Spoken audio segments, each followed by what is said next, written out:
We'll start reading our opening remarks. Welcome to the, June 2nd, 2026 meeting of the Planning Board. First, we'll take a roll call to introduce board members and staff. Tim Halladina, Present. Mike Derderian. Here. I'm Ellen Rawlings. I'm also here. We are also joined by Amanda Wolf, our Housing and Land Use Planner, Nora Loughnane, our Director of Community and Economic Development, Jess Cole, our Recording Secretary. We have Karen Skinner-Catrone, who is both our conservation agent and our tree warden, and Charlotte Lynch from Westwood Media Center. Did I miss anybody? I did not. Okay, at least not so far. Great. This meeting is recorded by Westwood Media Center and broadcast live on local cable television Comcast Channel 6 and Verizon Channel 42. Meetings are also live on the Westwood Media Center's YouTube channel. If you're interested in joining the meeting via Zoom, you can find the login directions in the Planning Board meeting notice that is posted to the calendar section of the town's webpage at https://www.townhall.westwood.ma.us/. We will begin the meeting with only the board members and staff unmuted and on video. As the chair recognizes individuals to speak, we will unmute them. Board members may choose to mute themselves when they are not speaking in order to minimize background noise. For applications, the chair will first invite the applicant to address the board and give a presentation summarizing what is being requested. Board members received the application materials prior to the meeting and will have reviewed them. Board members may ask questions during and following the presentation. Staff and outside experts will provide comments to the board. If the issue includes a public hearing, the board will then proceed to the public comment portion of the public hearing and will restate the instructions. In this remote meeting format, residents and guests may participate in several ways. Attendees should raise their hand and wait to be unmuted and recognized to speak over the Zoom meeting application or from a telephone dial-up. We will be able to hear you but not see you. Additionally, comments may be submitted by email or regular mail prior to the meeting. When we come to that part of the meeting, I will remind everyone of the process. Following the public comment portion, the board will deliberate and make a decision or continue the hearing to a specific future date. All remote meetings require that votes be taken by roll call. When a motion and second has been made, the chair will ask if there is any further discussion before proceeding to a roll call vote and will then restate the results of the vote. All right. Looks like we don't have Phil yet, but I suppose I can ask, do we have any changes to our agenda this evening? You're muted, Nora. We have one change, 378 Washington Street. I had put that on the agenda for a discussion tonight, but the applicant is unable to attend. So in the interest of having a complete discussion, I can add that to the agenda for June 23rd, and we don't need to take it up tonight. And as that's not a public hearing or anything, we don't need to take any action. We can just say No order. action. Okay, great. All right, that's great. Sorry, I'm scrolling down here. Amanda, did you want to check in with folks on access to meeting materials? Sure. Was everyone able to get in on Diligent tonight? Yep. Okay, great. Awesome. All right. Well, then with that, we will move to our first agenda item, which is a public hearing for consideration of scenic road approval for the proposed removal of 4 dead or dying trees in front of 504 Canton Street. And as it is a public hearing, I will read a small portion of the hearing notice. The Westwood Planning Board and Westwood Tree Warden will hold a joint remote public hearing on Tuesday, June 2nd, 2026 at 7 p.m. via Zoom for consideration of a scenic road approval filed by Peter Griffin, and it is PB-26-9 for the removal of 4 trees in the public right-of-way adjacent to 504 Canton Street, Westwood, Massachusetts, 02090, pursuant to the Westwood Planning Board Scenic Road Rules and Regulations in MGL Chapter 40, Section 15C, the Scenic Roads Law. Land affected, the public right-of-way in the vicinity of Assessors Map 32, Lot 103. All right. Nice to see you, Karen. We are joined by our tree warden. So this is a joint public hearing. I don't see Peter Griffin in the attendees? Karen, do you know if he was planning to attend? I do not know. I assumed he was. All right. No, I don't see him. Yeah, he's not here now, so you've looked at the trees. If you want to present the application, that would be helpful.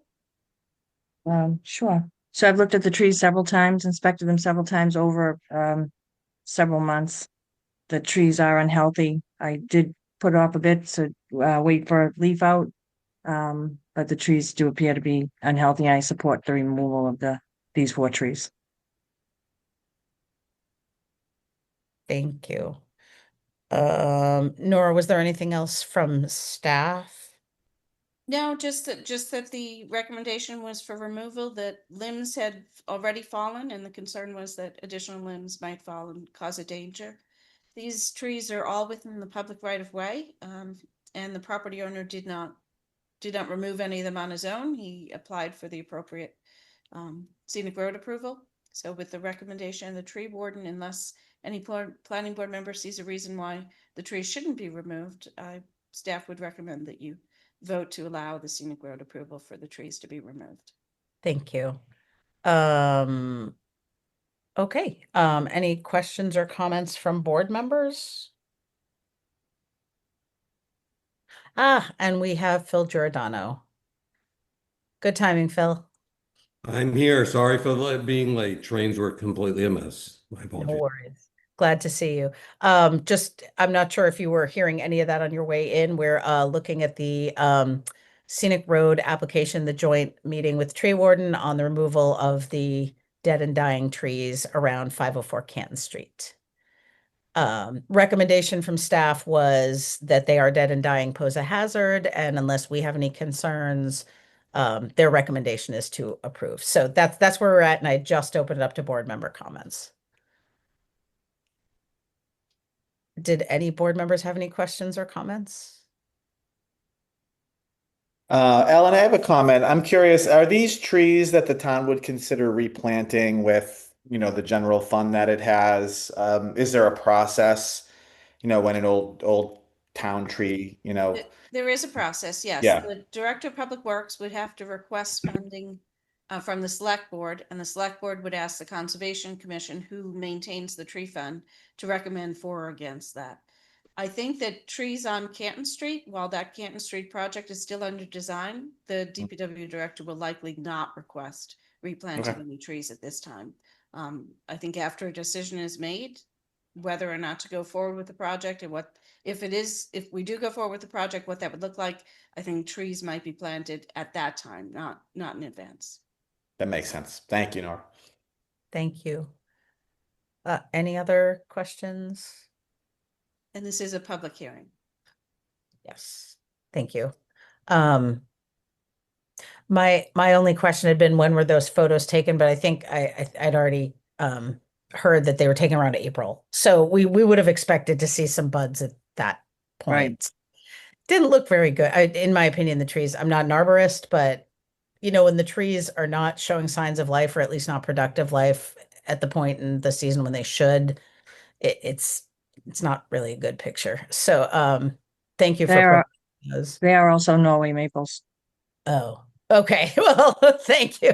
And those, not only are they not native, but they do have a habit of just falling over at what sometimes they drop limbs, but they do have a habit of just deciding to give up, and then they drop on something we care about. So that's yeah. Thank you for providing those photos. It was helpful.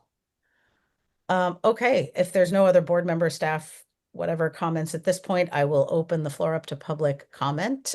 Please just raise your hand, or if you're more comfortable, you can type your question into the Q&A section of the Zoom app. We would just need your full name and address to be able to recognize your question or comment.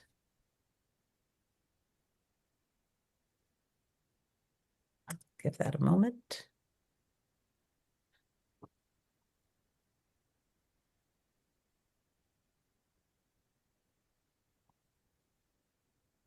I'm not seeing anything. All right. I'm not seeing any public participation. So unless anyone had any other questions or comments, I guess we could entertain a motion. Coming.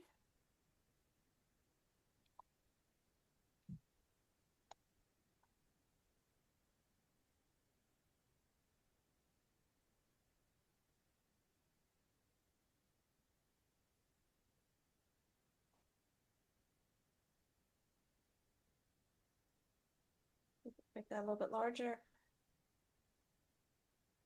I'll take the short one here. I move that the planning board and Westwood Tree Warden grant scenic road approval for the removal of 4 trees from within the public right-of-way in front of 504 Canton Street, as described in the application therefore submitted to the planning board and filed in the office of the town clerk on April 6, 2026, subject to the following conditions. 1, except as modified by the conditions and findings hereof, the project shall comply with the project plans in all respects, and the applicant shall pursue completion of the project with reasonable diligence and continuity. 2, if the project or any condition imposed in this decision requires any other permit, license, or other approval from any board or commission or any agency of the town of Westwood or other regulatory agency of the Commonwealth or the federal government, the applicant shall make an appropriate application for the same and shall obtain all required approvals prior to the start of any work. If any condition of such permit, license, or other approval from any other board, committee, or agency is inconsistent with this decision, the applicant shall make application of the planning board for an amendment of this decision, and the planning board shall consider such application in accordance with the requirements of MGL Chapter 40, Section 15C, and all applicable planning board rules and regulations. 3, no work shall start until the applicant has complied with all applicable provisions of MGL Chapter 87.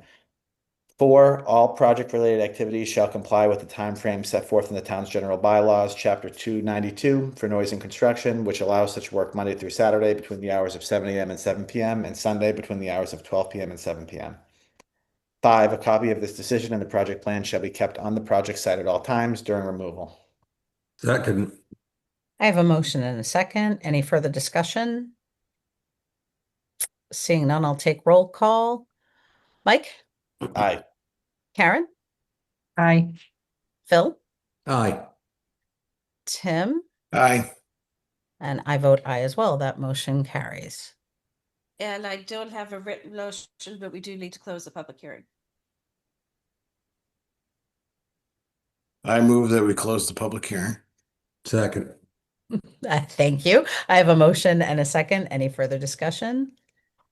Seeing none, I'll take roll call. Tim? Aye. Phil? Aye. Karen? Aye. Mike? Aye. I vote aye as well. That motion also carries. Thanks. Thank you. Nicely done. All right. Thanks, Karen. Thanks for joining us this evening and doing all the legwork on that. I'm going to stay on for 11, Perry. Perfect. All right. Our next agenda item then is, 260 Washington Street, public hearing for consideration of limited environmental impact and design review, LEIDR approval for proposed change of use and waiver of on-site parking at Foresight Childcare Facility, 260 Washington Street. This is continued from April 21st, 2026. So I'm getting used to the new view. So I apologize if I'm a little slower on the uptake than I usually am. All right. Welcome back to our applicants.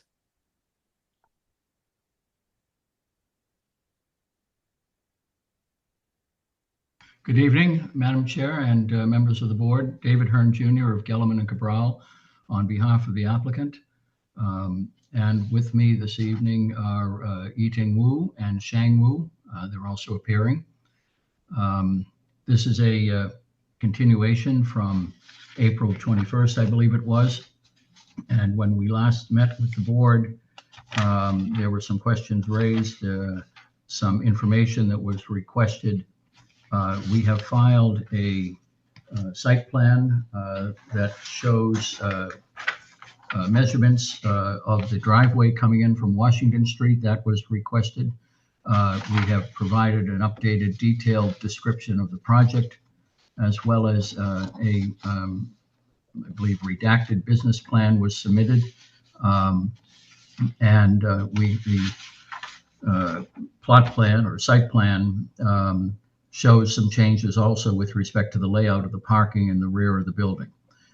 We're happy to go over that with you. and answer your questions. I do note, Madam Chair, and I want to be clear that looking at who's present tonight compared with who was present at the last meeting on April 21st, you were here, Mr. Haladania and Mr. Giordano were on the last hearing, I believe. Ms. Collins White was on it. I don't see her here today. Is she not on the hearing tonight?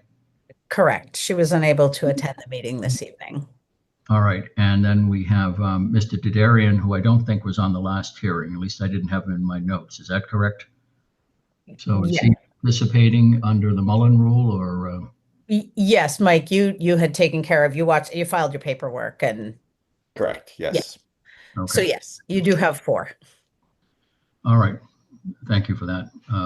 Just making that note. We have the major changes that I think the board would be interested in hearing about are the change to the layout in the parking lot. We are providing 6 parking spaces, and one of which is handicapped accessible. We have reduced the number of classrooms to 3. So the 6 spaces that are shown on the plan satisfy the requirement of 2 parking spaces per classroom. As you may recall, the applicants have also entered into a lease to lease several parking spaces, 8 to start, and the number will increase down at the parking lot for the St. Denis Church down the street. That will be for staff. We don't anticipate, and I think we mentioned this at the last meeting, that there will be occasions where parents or others will be on the site. Parents will be on the property only to drop off children. And it's not a situation where we anticipate or would plan to have events at the site that would increase the demand for parking. So we have tried to make changes. My clients have made significant changes in reducing the number of classrooms that will be used. That will reduce the number of people coming and going. In our materials that we submitted, we have provided some information regarding the how the school day works, the number of people coming in, when they're coming in, and we might anticipate, for example, in the first hour, 10 students being dropped off. Some of them may arrive by means other than a car dropping them off in the back. Some may arrive with a sibling in the same car. Some may arrive by walking from elsewhere in the neighborhood or theoretically public transportation. But the maximum number that we would expect in the parking lot at any time, I think, would be 10 cars. And that's 10 cars dropping off 10 children over the space of an hour, but for the first hour. The plan is to accommodate a total of 49 students, and there would be the younger children. There will be, I think, fewer of those, 9 perhaps in one classroom, and the 40 preschoolers would be spread among the 2 other classrooms. We think that these changes respond to the concerns about the number of cars that would be coming onto the site potentially, and would work to reduce crowding. I know there were questions about the width of the driveway coming in, and I think the plan shows that it's 14. I want to look at my copy because something is blocking my screen partially here. 14.7 feet out at the Washington Street end of the driveway. It narrows a little bit to 13.2 as you go by the existing building at 250-256 Washington Street, and then opens up again. Those conditions are there. They exist and have existed for many years as the properties, both of them have been used for various purposes. And we're happy to take questions on this. I assume you've all had the benefit of reading through the materials that were submitted. initially, as well as the updated materials, the plan, the business plan, the statement, a description of the project, and so forth. But again, the major changes are reduction of classrooms to 3, a provision of 6 parking spaces to satisfy the requirement of 2 parking spaces per classroom. We expect 7 staff members, and we have more than enough parking at the St. Denis parking lot for that. The first year of the lease, we will have 8 parking spots, and afterwards 14 parking spots. So we think that it responds to the concerns about parking also. Happy to take any questions and to see what if there is anything more that we can shed light on for you. Thank you. I'd like to start with staff comments. Nora, Amanda.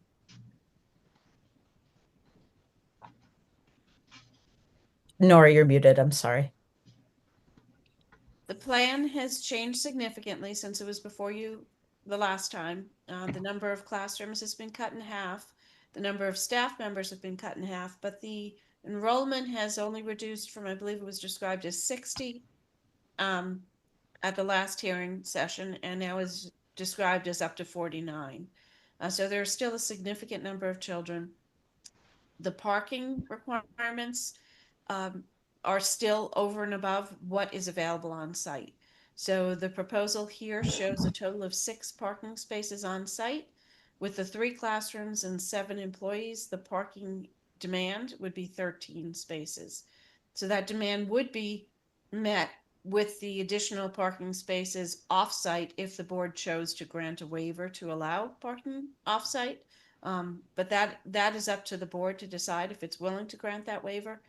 Before considering that, I think you have to go back to discuss the circulation pattern and how the people dropping off and picking up students will get to, through, and back out of the site. Thank you. Happy to comment on that, Madam Chair.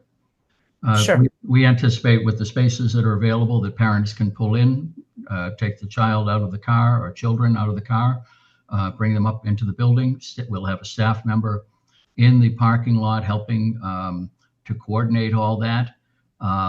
So the spaces that are available will be used as children are dropped off. And then they'll come out and go back out. If there are 10 cars in an hour, that is likely to be the maximum. So we don't anticipate there's going to be any big traffic jam here with the reduction in the number of students and in the number of classrooms. And they will be arriving at different times. So it's not everybody arriving at once. But that is the plan. Thank you. Okay, I think it makes sense to open it up to board member questions and comments at this time. Sorry, yeah, Phil. Yes, can you just go through the visually, show us on the screen share of the site plan, the circulation and how long the anticipated timing is of a vehicle for children to exit the car, get safely into the hands and the custody of a teacher, and then circulate out? Because I know you say this staggered time, but I still have some concerns over the same, some of the same issue. It seems like there's been improvement, but I'm not sure we're there yet. But please just show us exactly, and maybe zoom in just a tad more if we could, because I really want to see. This is a very, very tight spot. Well, the cars would enter by way of the Washington Street driveway entrance Right. to the north of the 250-256 parcel, come down into the parking area, pull into the parking spaces that are available, take the child out of the car, bring the child up to the doorway. There'll be a staff member there. I mean, the time spent within the parking lot is not likely to be more than a couple of minutes. You stop your car, get out, get the kid out, walk the child across and then into your car and then out again. So the time that a car is likely to be in that parking area is, I would say, would be 2 minutes or less. It doesn't take long to get kids out of the car and walk them. It's not a great distance that they're being walked over to the entrance to the building, as you can see by the steps there. And then the parent gets in the car and gets out. But if, for example, cars are already into their location, their parking spot or whatever, people are walking and further vehicles are entering while a parent is walking from a particular location to the building or something like that. I'm still not visualizing how there is a flow of people and cars that is safe. I guess that's what I'm looking for. Well, I think support on. I don't mean to interrupt you. I'm sorry. No, go ahead. Go right ahead. I think that, somebody may come down the driveway and may have to wait a moment while if the spaces are full, while cars are dropping off kids, and then they wait their turn and then come through. And that often happens at dropping kids off at different schools, where the parent is waiting for a space to open up, whether it's a school, a daycare like this, another daycare at another location. Certainly, we've seen people waiting in line at schools and all, dropping off young children, and they pull up to the spot when it's open. They may wait for a couple of minutes for that to happen. No different from this at a daycare center, where the children are being let out of the cars by the parent, whoever's driving them, and then somebody coming in might have to wait a couple of minutes. But that happens all the time, all kinds of places. So I think that what's the staggered amount of differing times for children to arrive? In other words, does the child, does child A arrive at 8 o'clock, then the next child 8:05, and then the next one 8:10, or how? Give us a little explanation about the staggered times for a while. Some could be arriving one after the other. There could be 2 or 3 that might arrive at the same time. There could also be a couple of children who might arrive in the same car. Maybe siblings. One of my clients would like to speak to this, I think. Sure, of course. Yes, That would be helpful. Yeah, so I will run the school as a director. Like, we plan to have an early drop off around 7. So Okay. 7 to 8 will be like one drop off time, and then 8 to 9 will be our regular drop off time, and then we will stagger also like 8 to 8:30 for like group A, 8:30 to 9 will be like group B. So we have like 3 drop off time in the morning. For the pickup time, we have like around noon to dismissal, and then around 3 and 4 and 6. So actually we have like 4 pickup time at the afternoon. So it will help a lot to not that the traffic that bad. Yes. Hope this will answer your question. Yeah. And then also I want to say one thing is like the question you mentioned, like we will have one staff in our parking lot to make sure like parent park and then walk the children to the door.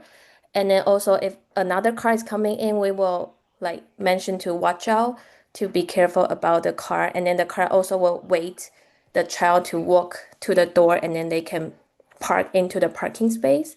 Also, we will have another staff stand in front of the Washington Street, the entrance.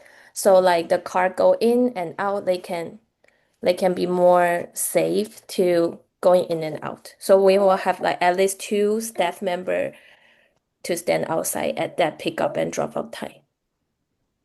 I'm sorry, I just want to ask a clarifying question. Go right ahead. 'Cause You're planning to have a staff member standing like on the sidewalk on Washington Street, and I'm just curious how that will make things more safe, because you still can't get 2 cars by each other there. So Yeah. So you just took the words out of my mouth. So the person stand over there, like the person can see like if the car is coming out, like he can ask the car like he can notice the car say like somebody is coming in, so the car can wait, and then after that the other car can going out. I see. Thank you. I appreciate that, but just from my perspective, if you can't get two cars to be able to pass without one having to stop, that's not really an egress. So just my opinion on that. I don't want to give all my comments now. I do see my colleagues have their hands up. Phil, did you have more or? I Well, just, yeah.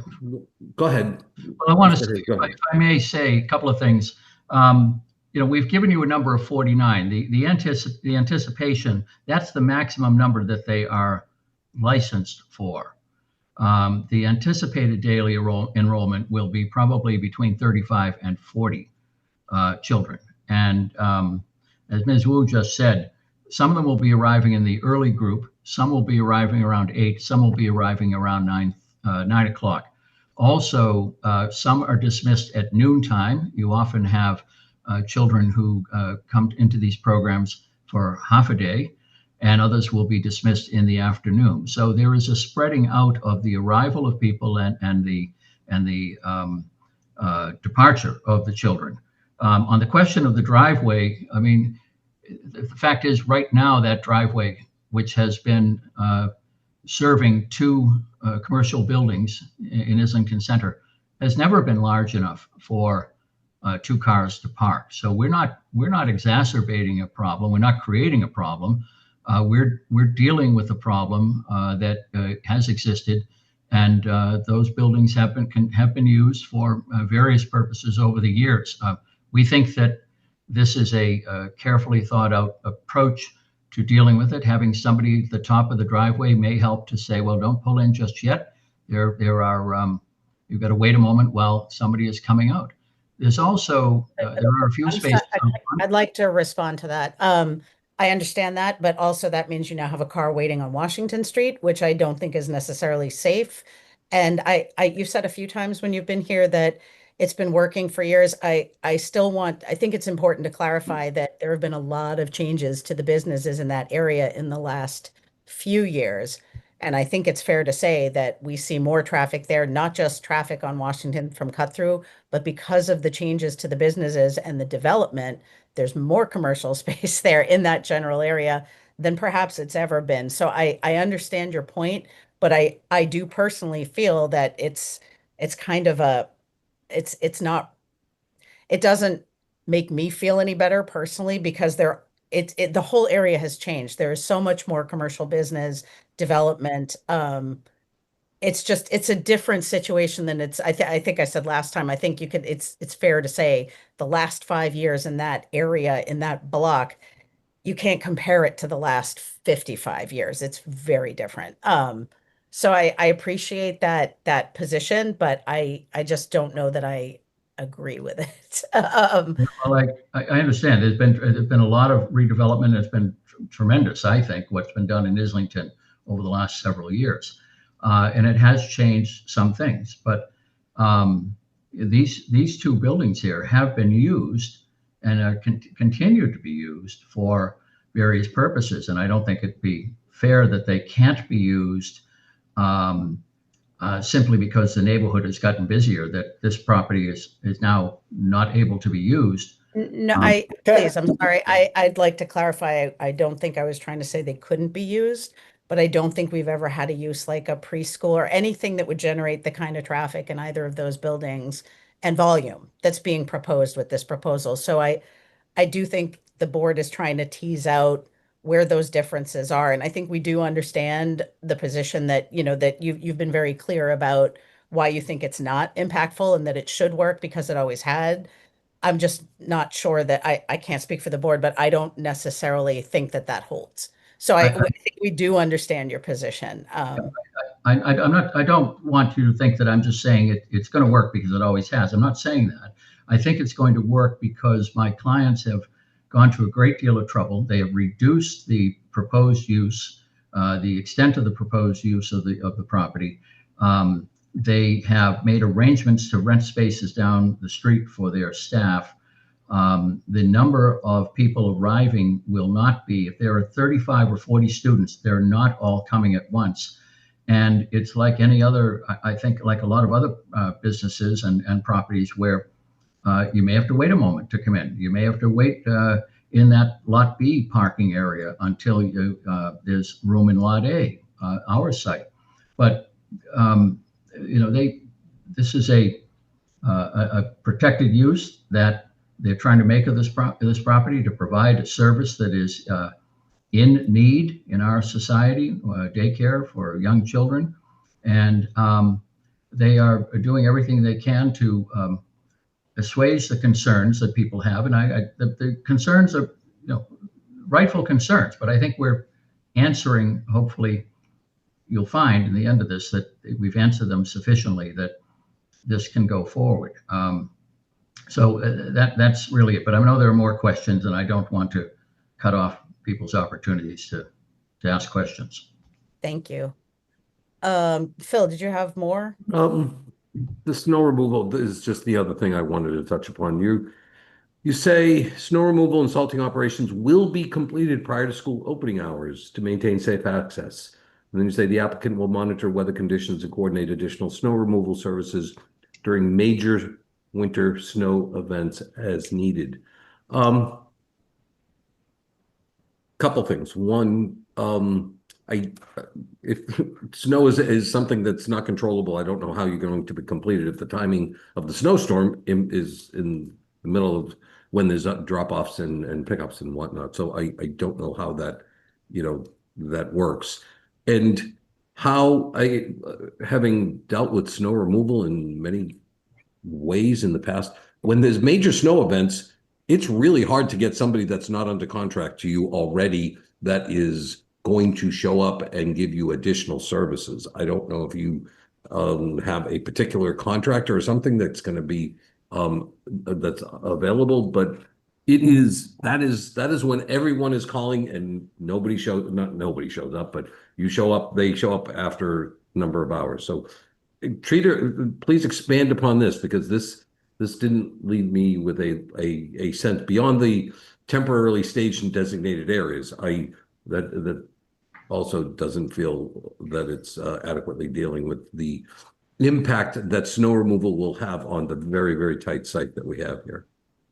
Well, I think in the first place, I thought there seemed to be an assumption that my clients wouldn't have a contract for snow removal they could rely upon, and they expect they will. I mean, that you need to have that if you're going to run a business. Secondly, they have, depending upon the conditions, they have the capability of delaying the opening of the daycare, as many other businesses are able to delay the opening of schools, of other types of public facilities.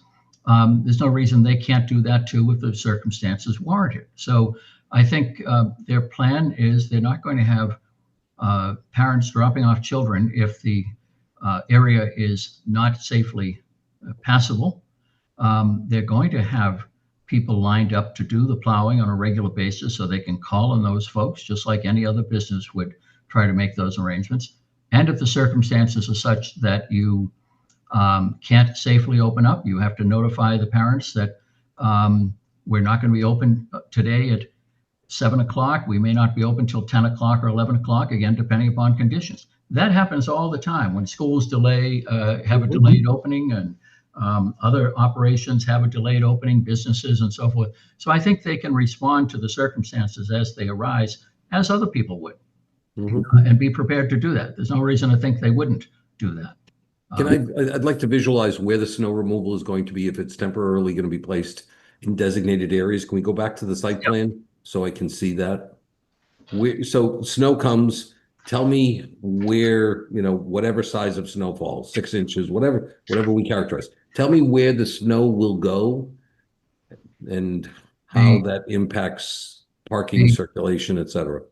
Initially, the snow would go in the area next to the handicap space, to the right, as I'm looking at this, of the handicap space. And that would be, and if the snow becomes a problem, we're piling up, if we have storm after storm, then they would have to have it carted off site. We've said that in our plan, and I'll say it again, so we're clear about it. But that is the plan for the temporary snow site. And it might take up some of that parking space too. But What's the dimensions of that area roughly?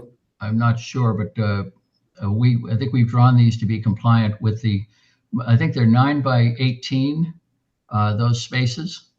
So the parking space is 9 by 18, which would be compliant. The designated area is how big? No, the designated area would include that parking space if need be. Oh, so you're saying inclusive of the parking spot? We might lose a parking spot temporarily in the middle of a snowstorm. We might. And then if it's going to interfere with operations, it'll have to be taken away and the arrangements will be made with the contractor for that. But that is where it would go, and that would seem to be the least disruptive spot, I think, to allow room for people to come in and then come out again. Nora, are they allowed to do that? I always thought those striped areas are supposed to be kept clear for van access. That's correct. A designated parking space would have to be in addition to the parking. A designated snow removal area would have to be separate from parking spaces. So that small area, which looks like it's probably about 3 feet wide by 18 feet deep, that would be the only portion that could be designated for the snow storage. And only it's the not narrow actually 3 foot wide designated strip on the plan yet. So Well, the plan would need to show that. Okay.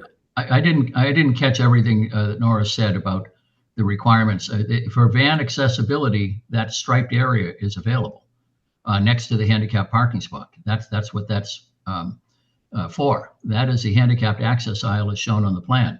So if there's concern about accessibility for a handicapped van, if there's going to be one there, the handicap space and the striped area are for that. This would not interfere with the handicapped access at all. There's the handicapped access aisle is shown on the plan, I think, to be 9 by 18. And the space, let me see if I can read that number. The handicap space is also marked 9 by 18. So you've got 18 by 18 available for a handicap van that will be kept If I could open. just reiterate, the parking space cannot be used for snow storage and as a parking space. It must be one or the other. On a temporary basis, we may lose the use of a space until they can take the snow away. I mean, to be realistic, I'm not going to pretend it's all going to go in that 3 foot or 4 foot space, whatever that measures. But then we have to ask for a waiver on that. I mean, we're not talking about a business that's going to have people parking here for any length of time. We're talking about people who are dropping off kids, bringing them to into the doorway, and then moving right on out again. So the demand, when 10 or so might be arriving in an hour, will not be that great. And the congestion, I don't think, is going to be problematic. They've gone to the trouble of figuring this out, and I don't think they'd be doing it if they thought they were going to have an impossible situation. So that's what we're saying for a small operation. And again, all of this assumes that nobody will arrive by another means other than being dropped off in the back of the building. We have the capability of people being dropped off at the front of the building or walking to the facility and coming in the front door. People who may live in the neighborhood, or people may arrive another way. So the assumption that all 35 or 40 students will come in the same doorway may not match up with what the experience will be. And we have a front door that's available off the Washington Street sidewalk also. And again, some of these will be families with 2 children perhaps arriving at the same time in the same vehicle. So that will reduce the number of cars coming and going. I've used a good bit of time. I'm gonna let others speak. I'll mute. I'm done. Thank you, Ellen. Thank you. And I'm furiously scribbling notes down so I don't forget something for later, but I know Tim had his hand up for quite some time, so we'll go to Tim and then we'll go to Mike. Thanks. I'll be quick. I appreciate the changes in the structure of the business to try to accommodate. So thank you for that. I still just have a lot of concerns on the flow, as Phil was suggesting. It's just an extremely busy spot on Washington Street that merges into one lane. I guess my question would be, what are the qualifications of the individual that you or who's the person that is going to be playing, traffic cop at a very busy intersection? What is there? Is that a teacher on staff? It'd be helpful to know who that type of individual is, because I just see that as even more of a traffic consideration and safety consideration, with backing up on Washington Street. And I guess before I get to that question, I will just push back a little bit on the use of this property for this long. While this is a protected use, it's a very different and unique use relative to what has been in place for some time, where we can try to stagger, but it's still the nature of the business is just during peak hours where there's the issue. If this was, people coming in and out throughout the day, I think obviously that diminishes the risk quite a bit, but we're just at peak times that makes this a real challenge. So if I would just like to know a little bit more about the thought behind the individual, monitoring traffic from, I assume would they be standing at the sidewalk? A little thought on that plan would be helpful. Well, I think that Ms. Wu described as somebody would be out at the top of the driveway, just helping to be a lookout if people are coming and going. And I don't know if she's Yeah. and Mr. Wu, Shang Wu is here also. Yeah, actually, I will be the person, be the traffic person, and I will be there during the pickup and the drop off time period. For the whole, because that's like a 2-hour stretch too, correct? Or Yeah, each day? yes, 2 hours for the morning, and we have for drop off time. Pickup time for afternoon. And so if someone is theoretically leaving the parking lot, you would be standing at the top. I'm just looking at the map on the screen. You'd be standing at the top. And I think I will standing in the parking area around this dumpster area. down below okay, that's different than. Yeah. Like actually we will have two staff member and then we plan to have like one stand in the parking lot and then one stand in the entrance. And then like just like you mentioned, like if we have something we can let our staff to be trained to make the traffic more smooth or safe, like we can send our staff member to train. Okay. I just think I wonder, and I'm over my skis on this, but from a public safety standpoint, I would imagine that public safety officers in town would have some concerns over who's directing traffic at this very busy intersection and role and how that works. So I think there's a lot more of logistics that would need to go into that plan. But thank you for answering. I'll leave it to others to ask their questions. Actually, I have a follow-up question for Nora for that. And as far as like, the scenario that was outlined where someone may be standing, a civilian as it were, maybe standing up on the sidewalk and telling someone to stop on Washington Street if they have to at prime parking or whatever, like, can we? I mean, do people have the authority to do that? I mean, that sounds almost more like a police detail situation, and Nora, that question's for you. Yes, I don't know how that would be done without an officer who could direct traffic. Yeah, that's kind of my concern. Sorry, let me clarify my it's not like we ask somebody to stop or like wait on the Washington Street. It's like we are let the car knows like somebody is going out or some car is going in, and then we are not asking the car coming in to stop. We are let the car in the parking lot to know some car is coming in, so like they can wait in the parking lot. It will be more safe, but we are not like, you know what I mean? Yes, thank you. That's helpful. I still, that seems rife for potential issue. I have concerns about that whole plan. I appreciate how well thought out it is, but I don't know. That seems like a lot. But anyway, I know Mike had his hand up. I'll let Mike make his comments before I get to mine. Thank you, Madam Chair. I have one quick question and then I'll share my thoughts briefly. I thought I was certain on how the drop off and pickup was going to work, but after listening to this conversation, I just want to clarify. are the families going to be circling around sort of a car circle, stopping at some point in the circle? The child is going to be taken out of the car, given to a teacher, and then they're going to continue, or are the parents parking, walking to the building, doing the drop off, coming back to their car, backing out of their spot and leaving? I think the plan now is that they'll pull into a spot, walk the children over to the door, leave the child and then, or children, if there are two of them, and then get back in the car and leave. So And how many spots? we have 6 spots in the back, including the handicap spot. 1, 2, 3, 4. And so you're envisioning people parallel parking in these tight spots while people are actually kind of going toward that area to get to the door? I don't think that that's going to be necessary. We frankly don't think these spaces are going to be used for more than a minute or two, any of them.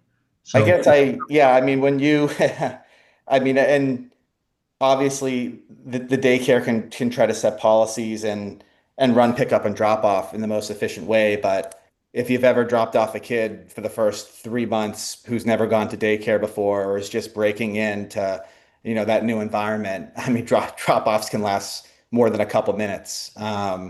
Sometimes it can be very difficult. That's just an observation. That's something that potentially could be managed, but I've never seen efficient drop-offs at that age level for every child. I mean, there's, my kid took 2 months to break in, but was kicking and screaming coming to the door. That's just one thing to think about with this. But I guess the other thing I want to clarify, it's been mentioned, you're saying 10 people every hour, but we're talking about between 7 a.m. and 9 a.m. So a 2-hour window. And this board has to assume 49 cars. We have to, because we're taking into the maximum amount that is we're going to grant approval for, and that could be used by this business. So 49 people in 2 hours, I mean, that's 24 people an hour, right? Potentially 24 cars in an hour. And I like the idea of an early drop off, and then it sounds like you're trying to stagger 8 and 8:30, 8:30 and 9. But that's still 16 cars at each of those two time slots. And I think the biggest problem here, and I really, really support EJ and Sheng, and I hope they can find a way to make this business work in Westwood, because there's nothing more that I would support than this type of business. But there is one way in and one way out, and that one way in can only accommodate a single car in one direction. And if that is taken up, you are blocked onto the street on one of the busiest roads in this area. And I think that's where all the concerns of the board kind of lay, because once that first and second car pile up, and there's a risk, it might not happen every time, but there's a risk every single day, every single morning that happens while cars are flying down 1A. And I just think it's too big of a safety risk. It's too big of a safety issue. And you should be able to expand your business. You should be able to do what you want with this. This is probably just not the right location. These are just my personal thoughts, but I think there's a safety issue here. And for that reason, I won't be able to support it. And I'm so happy you tried to make this work and come back with changes. But at the end of the day, the only substantial change here is limiting yourself to 11 less students, and 49 students in considering the entire layout of this area is just, again, it's just too much. So I'll hear the other board members, but I just wanted to say that I really hope that this business can find a way to live in Westwood. So thank you. Mike, that was very well said. You kind of encapsulated a lot of what my concerns are really articulately. So nicely done.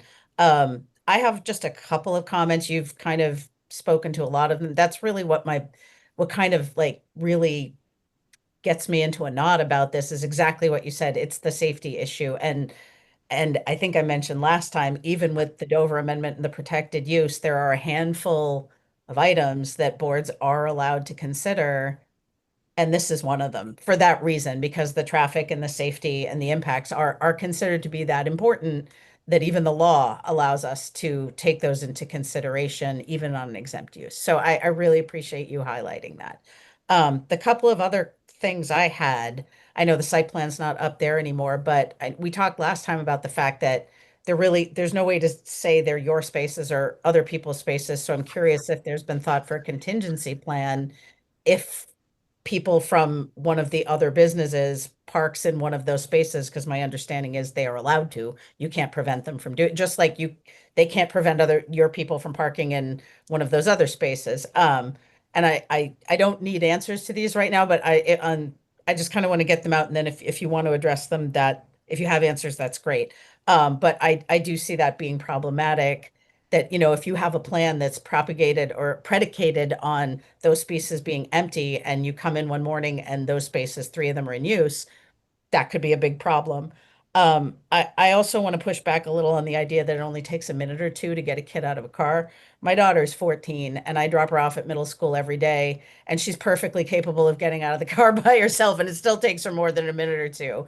We're talking about kids 0 to 5, I think. So car seats and buckles, and some kids who the parent or someone's going to have to assist them to get out. I don't think it's only going to take a minute or two. I think realistically it could take significantly longer.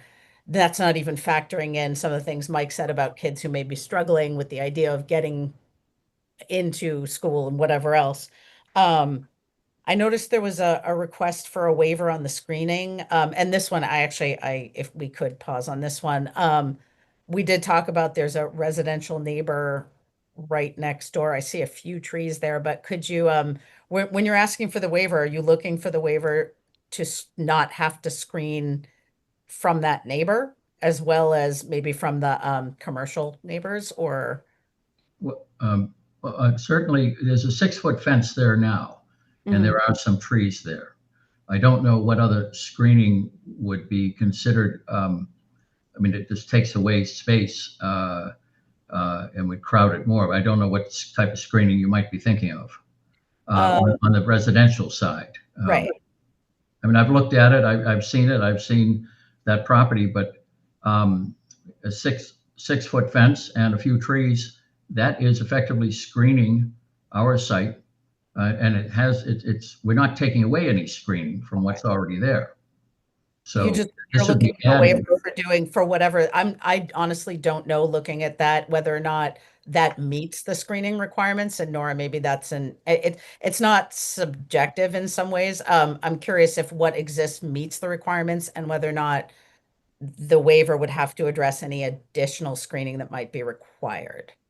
So I believe the fence and the shrubbery or vegetation that's at the rear of the facility does meet the screening requirement, but the fence and the landscaping that's on the side adjacent to the Islington Center redevelopment project, that does not currently meet screening requirements.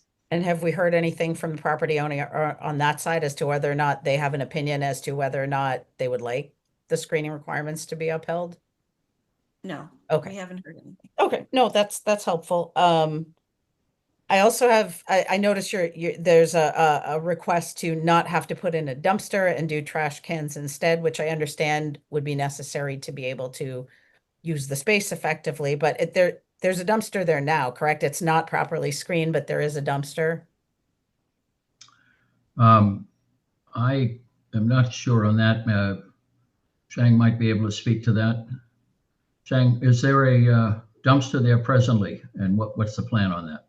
Yeah, yeah. So we just cut the dumpster area, and we have 4 trash can, and I think behind the building.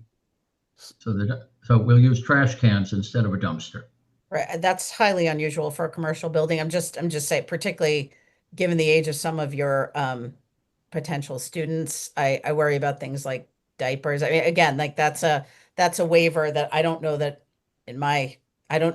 we've ever granted a waiver from a commercial business having to use a dumpster. So I understand that that's the only way you can make the space work. And that's kind of where I'm going with all this. If you need this many waivers to make it work, I'm not sure that this use is really compatible with this site, protected or not. If you need this many waivers to make the site operate, and it's questionable whether or not some of these accommodations would actually result in safe operation, that's kind of where I'm hearing what Mike said, I think I'm kind of leaning the same way, that is a big concern for me. I think that was all I had. I'm sorry, my notes are kind of in many different directions, but I guess if you had any thoughts on a contingency plan for if some of the spaces you're counting on using for your drop off and pickup process were in use, how would you pivot on that in a way that would allow you to operate without causing some sort of a backup? Or because they're going to have to drive through another parking lot to get into where your parking lot area is. So I don't know if you'd had any thoughts on that. Well, a couple of things. I think I could speak to that. I mean, if that, I don't think that situation has arisen in the many years that these properties have shared the driveway. I'm not aware of any problem. There may have been, but if that happens, we would have to have a contingency plan to bring the children out the front door and then have people pick them up out on Washington Street or somewhere along there, depending upon the circumstances. The same way that any other business may have a parking lot fill up, and patrons of the library or CVS or someplace else might have to look for another place to park. I mean, that is just part of life sometimes. On the waivers, Madam Chair, I'm just wondering, you say we have a lot of waivers. We're asking for a waiver with respect to parking. We're not asking for a waiver with respect to screening on the back of the site. Nobody has requested anything with respect to the commercial property on the south side of the property. And I'm not sure what waivers. I mean, I don't know that you're screening the dumpster and the dumpster screening. The requirement is for a dumpster, not for trash cans. So that would also be a waiver. So I just want to understand. So the dumpster, we're asking for a waiver with respect to the dumpster, which would eliminate the need for dumpster screening, and a waiver with respect to parking. And I thought I heard potential waiver for snow removal based on the conversation we heard a little earlier. I think the question is whether we would have enough space for the snow removal, the same way that I suppose many other properties end up taking up parking spaces with piles of snow on a temporary basis. But I think I understand the big issue that people have expressed is the circulation of traffic in and out of that site. That has the circulation. We are not changing the physical layout in terms of circulation. These two businesses, these two properties have been occupied for many years with the same driveways serving them. And I'm not aware of any, and haven't heard any evidence that there have been circulation problems. The concern, I think, arises from the fact that we propose a daycare there that will have 2 hours of drop-offs for 35 to 40 students. So in 120 minutes, a maximum of 40 students are being dropped off, potentially 49, I agree, but with spaces of more than one space available to drop people off, and theoretically the potential to use spaces next door on a temporary basis to drop people off. Time of day that this is going on, I don't know that's going to interfere with what's going on in the businesses next door, and I don't think they intend to interfere with us either. The afternoon dismissals are several children or some children, and Shang or Yiling can speak to how many would go at noontime, probably some of the younger children. And then the primary day dismissal is some children going at 3 o'clock. Some children would stay for an after-school program and after-school care that goes as late as 4 o'clock for the extracurricular activities, and after-school care goes as late as 6 o'clock. So you're really spacing out over the course of from noon to 6 o'clock, the dismissal of 35 to 40, or even as many as 49 students. Over those 6 hours, that's not a lot of traffic coming and going, at least not intense traffic. And in the morning, again, I agree, the morning can be difficult for everybody driving anywhere. But these are needs that, this is a need that needs to be met, the idea of daycare. And I have a note my colleague just gave me. The trash cans were the suggestion of Mike Perkins. So that's where that idea came from. And so, we're responding to that. And I think he's got a pretty good handle on how things work. So I just want to make it clear, we didn't come up with that. That came from him as a way to deal with some of these issues. What goes in the trash cans, I mean, in any business, you can have all kinds of stuff that you wouldn't want hanging around any longer than necessary. In our own trash cans at home sometimes. So we're trying to deal with it. We're trying to respond to suggestions and concerns. And I think that there certainly is concern, but we didn't create that driveway. And it's been used for many, many years to serve two properties, I believe, without incident. We're proposing to put people at the foot of the driveway and at the top of the driveway to help coordinate people coming and going so that somebody doesn't come up if somebody's coming in. That would eliminate backup on 1A and would allow for somebody who wants to turn in to be able to turn in the same way that somebody who might want to turn into the businesses at the next door property might also face somebody coming out that way. It could happen, and somebody might have to wait a moment, but we don't think it's a major safety issue. It might be a small inconvenience for everybody or for a few people in their cars. So I think we can respond to most of what the concerns are. And there's a little bit of an unknown here, but there is with any business starting out, how it's going to work. And there will be rough spots here and there as people have to make adjustments. We're not unwilling to face those as we go along and possibly have to report back on certain things if need be. But they want to get this business underway. They want to provide a service that is needed. And this is a site they picked, and they've gone to a great deal of trouble to make adjustments, do a lease at St. Dennis's, and make arrangements for the parents to come and go. So we hope you can look at that way. If there are other questions, or if there's more information you want, I suppose we can try to pull it together for you. But I know that there was, we three of you anyway were here at the last meeting, and Mr. Didarian has brought himself up to date, I guess, reading or watching the prior hearing. But that's how I'm sorry that that's how we look at it. It's not perfect, but we believe it's workable, and we believe it is not going to create the safety concerns that seem to be expressed here. My clients would not do that. They have young, they understand the issue of the concerns of young parents, and they know that, and they've been involved in these issues. So I would ask that you give consideration to that. I would ask that you look upon this as something that, while it might be a little bit questionable or a little bit of an unknown, I think that it will work out. I think that and I think that the concerns that are being faced here are the concerns that any business going into that property or the adjoining property would face. So that's kind of the pitch we're making on this. And I don't know, my clients may have some other comments, I don't know, but we're open to, if there's something that somebody wants us to do that we haven't tried to do, we're open to hearing that also. Thank you. And we do appreciate that you clearly put a lot of time and thought into the revised plan, and that is noted and definitely appreciated. Mike, I saw your hand go back up.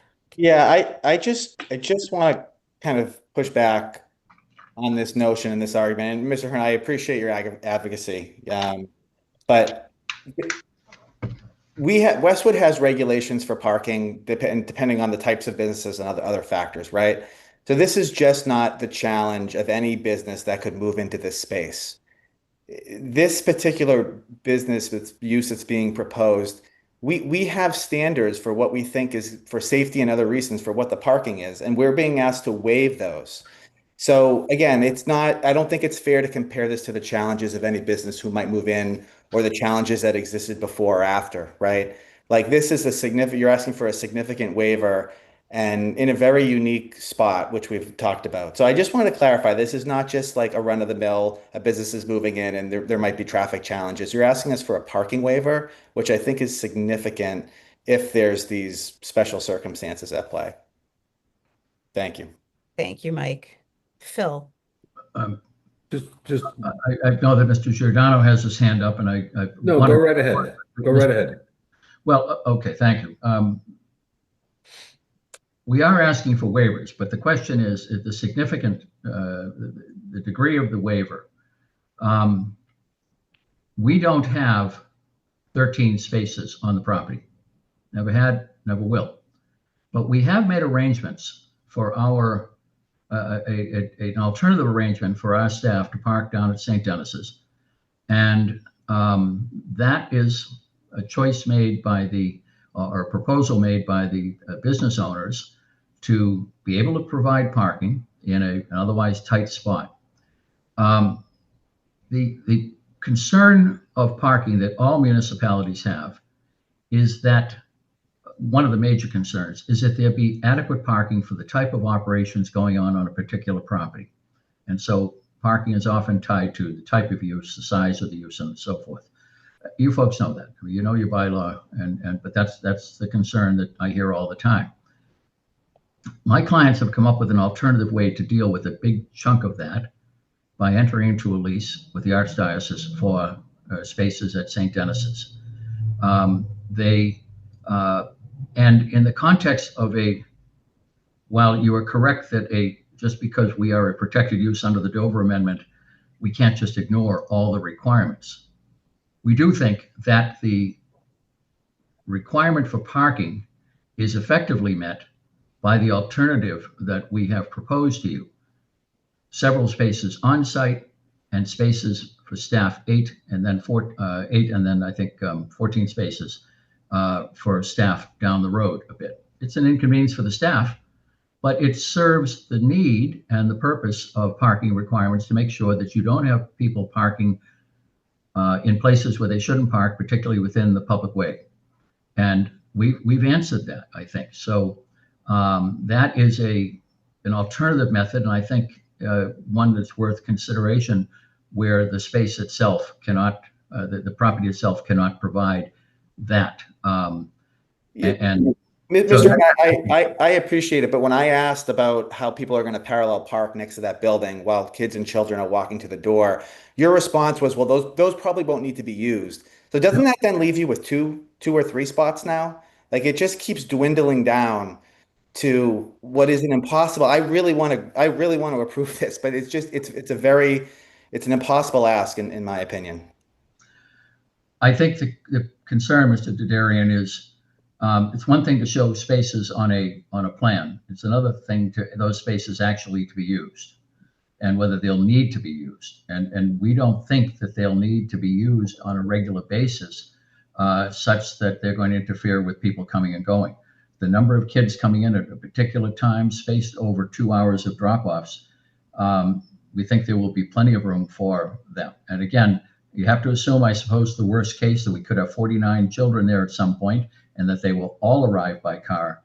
But my clients will tell you that some of them are going to arrive 2 to a car. That reduces the numbers. Some of them, they're not going to necessarily be 49 kids there, and they're not arriving at the same time. And some may arrive by alternative means anyway. So I know you have to plan we hope for the best, plan for the worst, but I think we are planned as best anybody can plan for this particular site, for this particular use.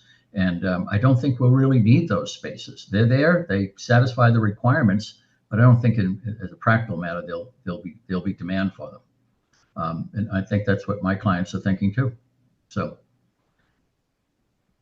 Thank you. I'm going to go to Phil. I understand that that's your perspective, but I think what Mike was trying to say is that this board, it's literally our job to assume that everything on that page is going to be necessary and think about the contingencies and plan for the contingencies. That is literally part of the criteria that we have to use. So I think we all appreciate the reassurance that they may not be necessary, but Mike's point about that then reduces us down to a couple of parking spaces that will be used. And then I heard earlier there might be pickup and drop off on Washington Street. And I'd like Nora to speak to that after we finish with some of this, because I have concerns about that too. The parallel spaces trouble me, but the idea of pickup and drop off in the public way using municipal spaces, that's really not an option. So not an organized option. If someone happens to park there, that's one thing, but that's not something that we as a board can consider. I don't believe using drop off and pick up in municipal spaces like that. I don't believe we can consider that. But I want to go to Phil, and then I see that Mr. and Mrs. Wu have their hands up too. But Phil, let's go to you, and then we can go. I just want to couple comments and then a question. Extrapolation from the past is, I don't think, persuasive. I think the board in general is trying to give you the sense that this business, with the volume of what it is anticipating, even if we can say with generalities, we expect 35 to 40. But that's not what the decision is going to end up being. It's going to be a decision on the 49. So let's just be clear. A general kind of a generalization to say the parallel parking is unlikely to occur, that doesn't go anywhere, because the simple fact of the matter is, if you have a parking spot that is part of this waiver process, it's either going to be used or has a right to be used, and it creates an issue. So I guess that now just those are observations and comments. The question is, for me to even to get there, wherever there is, would your clients be willing to do what would be a material reduction in volume? Because that's really, I think, a core issue here, and not just 10 or 11 kids, a material reduction, demonstrate and come back in a year or whatever, at some point, that you now have a circulation and a parking existing set of performance in accordance with what we may consider. And then say, okay, we'll go from X. Can you do X plus 5, X plus 10? This is, I think the board across all of us are expressing, and staff, significant concerns about safety. Safety is not something that we are willing to accept extrapolations from past usage and generalizations. At least I am not, for my personal view. Can you give some consideration to a material change in volume? Because that, to me, is the only realistic way to get to there. That's my question. I'll let my clients answer that in a moment, but so that I understand, a material change in volume, which basically means reducing the number of classrooms and the number of students even more than it's been reduced. I think the board, and I'm not going to speak for anyone except myself, I think the board is giving a significant amount of feedback that the number of 49, given the likelihood of the traffic, the drop off, the times, and everything that we've been exploring for an extended period of time, that volume is just too high, given the likely, the layout and the circumstances of this particular site. And so I'm not going to speak to a number, because that's only for your client to make a determination of. But that is, to me, unless you have something beyond a extrapolation from past years, or, we all have to deal with, getting a kid out of a car seat in 1 to 2 minutes. Those generalities don't fly with me very well. So that's where I think I'm coming from. And I think, so that I understand you and some of the other comments of other members, the number 49 is considered a no-go in. Nobody's taken a vote or even a sense of the board. But I think you're hearing a lot of feedback from, all the members that are in this meeting. And I've heard the number 49 mentioned. I appreciate that, Mr. Giordano. Thank you on that. I think that the Woos have some comments to make, perhaps, and I'll let them speak to that, because this is a question that they may or may not be able to answer at the moment, but I guess they're willing to. Yiting, do you want to speak on it? Yeah, I'll let them speak on it, and maybe, again, sharpen your pencils and try again if Well, that's that. I think before we start talking about numbers, I know that the Woos have comments on other things, I think, before this came up, but I think I would want guidance from staff, building commissioner, Nora, I mean, whomever. What would be a number that would not pose the same challenges? I don't want to just start to, I actually I like what you're saying, Phil, but I don't want to start spitballing numbers. I would like guidance on what do our expert advisors think would be a number that might not result in the same concerns. Oh, just for clarity, I wasn't saying spitballing it for tonight. No, no, no, no, no, no, no. This But is even for guidance for the applicant. even for guidance, They would need that. but to me, that is kind of like the tipping point as to whether we go one direction or the other. That was my point, and not for us to then try to get to a vote tonight. No, I appreciate that, but that made me think, like, for the applicant's benefit, if that conversation is going to move forward, we should guide them, or, the folks who have that knowledge should give them an idea of what would be a viable number so that they don't come back with a number that still really isn't appropriate. Exactly. The communication with staff, building department, public safety, all that has to occur. And I appreciate that, Madam Chair and Mr. Giordano. I mean, we made the change that we made to cut from 6 to 3 classrooms, in part based on the comments we heard at the last meeting. Your question was, would a reduction in the number of classrooms and students, maybe we find a way to meet in the middle. I'm paraphrasing a little bit, but looking at my notes. My clients can answer that, and I appreciate, as you said, we may not have an answer. We're not likely to have an answer to this tonight, but hopefully fairly soon. But maybe if staff has answered, and I don't know, I see Nora's got her hand raised. Otherwise, my clients would like to speak at the appropriate time. And I'm happy to let people go. I'd like to let Nora go first to let us know whether or not that's even an avenue we should be discussing, and then I would happily hear from the Woos. Thank you. So I think the gating factor here is the number of on-site parking spaces. The plan that we have before us shows a total of 6 on-site parking spaces. Unless a majority of planning board members are willing to waive the parking requirement, then you would need to reduce it to a size that would allow no more than 6 parking spaces, 6 on-site parking spaces to be needed. The requirement is 1 parking space per is it 1 per 2 employees, and 2 parking spaces per classroom. Did I get that right? Amanda, do you have? Yeah, it's 1 per employee and 2 per classroom. And 2 per classroom. So to get down to 6 spaces, you could have, if you had 2 classrooms, you could have no more than 4 employees. I'm sorry, I didn't hear that. Nora, I'm not hearing Nora as well as the others for some reason, but the last bit I didn't hear. If you could repeat it. So the parking demand has to meet the parking availability unless a majority of board members are willing to grant a variance. Right. You currently have a plan that shows 6 parking spaces. You would need to alter the business in order to reduce the parking need for the business to no more than 6 spaces, with the understanding that 2 spaces are required per classroom and 1 space is required for each employee. Thank you.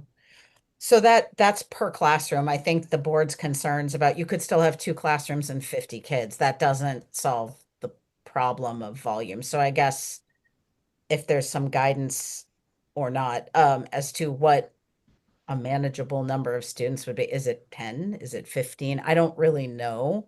And as my colleagues have said, I'm not necessarily inclined to roll the dice on that and see what happens. Like that's not something I'm. Yeah, not with this site. But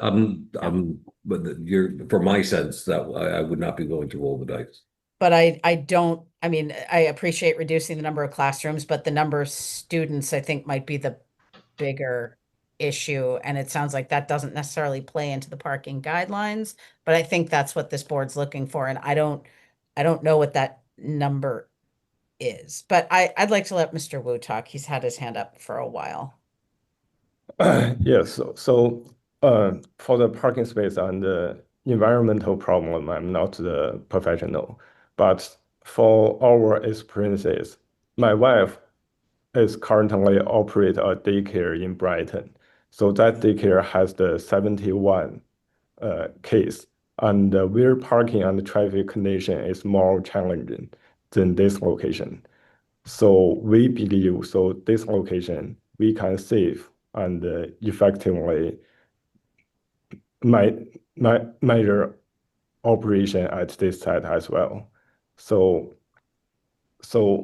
for us, we are not easy. So we are small business, and we wanna provide our daycare service for the Westwood communicate. So it's not easy for us, and we think this site is nice, will be nice, will be safe. Thank you.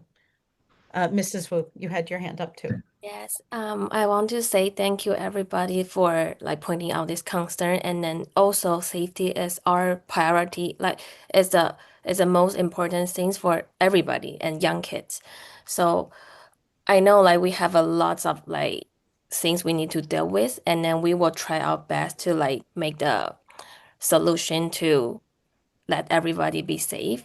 This is the first one I want to point out. It's very important. And the other one I just want to say, like, I work in the early childhood field for like more than 10 years. I know like 2 minutes to pick up or drop up is not reasonable, but I just want to say like in our field, like we will ask parents to like make the goodbye to be brief and simple, and then the teacher will have their professional to even the children cry, we will have our professional to let the children calm down. So that is not a problem for us. Like we will let the children unbuckle, like the parent will walk them to the door, and then we will, even they cry or they have emotion, we will bring them inside to the classroom and then let everything going well. So that is the other one I want to mention. Yes. Thank you. I didn't want to cut you off if you had more to share. Mr. Wu, your hand is still up. Did you have an additional comment or was that from before? No, that's it. Okay, I wanted to give you time. Before I go to public comment, Nora, I know there was some talk of drop off on Washington Street, and I'd really like staff's thoughts on that. That concerns me. So the park spaces on Washington Street are extra spaces for the use of any business in the area or any resident in the area over and above the required on-street parking spaces. That's extra spaces for extra opportunity for parking in front of a business. It cannot be counted for the business's parking demand. It simply is not counted in any way. There are allowances in our zoning bylaw for off-site parking in the municipal lot when spaces are available in that lot, and no spaces are currently available in the municipal lot. Thank you. Yeah, half the time there's not even spaces in the municipal lot for customers of existing businesses. So we certainly don't have a surplus. Thank you. That's helpful. I think at this time, as this is a public hearing, I'd like to open up the floor to public comment. If anyone is here that would like to comment on this application, please raise your hand or use the Q&A feature in the Zoom application. We would just need your full name and address to address your comment.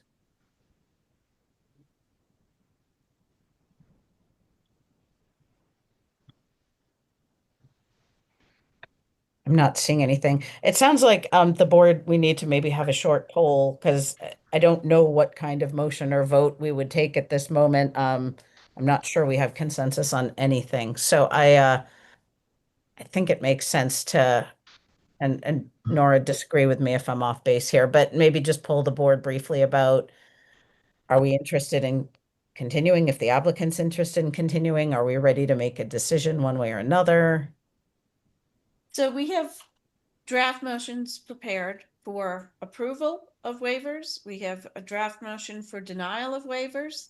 We have a draft motion for continuance of the hearing or for voting on the application, and then if you do vote on the application, for closing the hearing. So we have every eventuality ready for you, but I don't hear a majority of members that would be willing to pass a motion to grant the required waivers. If I'm wrong, just let me know if there is a majority, or maybe we should put it this way. Would anyone like to make a motion to grant the waivers? If so, I can produce a draft motion for your consideration. Madam Chair, I wonder if we could speak to this. Sure. It's certainly clear that from the questions we heard a short time ago, and I think the response of my clients, that there is a